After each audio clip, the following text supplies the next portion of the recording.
L'opinion n'est pas dupe et l'opinion est aujourd'hui déterminée à aller jusqu'au bout.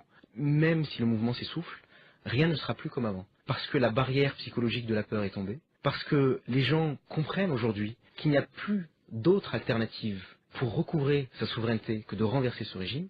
Et que les gens, mine de rien, ont soif de dignité, ont soif de liberté, ont soif d'honneur et se rappellent et continueront à se rappeler qu'il y a des gens qui sont morts pour défendre leurs droits et qui n'ont plus le choix de rester chez eux, qu'ils doivent tous sortir et qui doivent militer pour la fin de ce régime. Il y a très peu de gens face à cette situation qui vont vous dire qu'ils sont satisfaits de ces mesures. Ça n'est plus la question en réalité.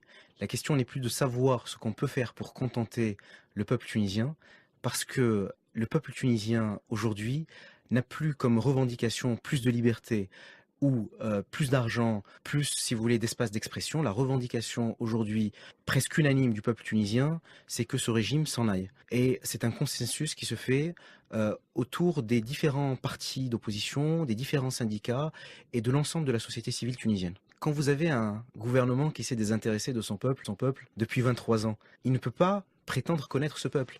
Il ne peut pas prétendre connaître les revendications de ce peuple. Le fait de demander l'ouverture d'une commission d'enquête contre la corruption. Mais attendez, si ça avait dû se faire, ça se serait fait il y a déjà bien longtemps.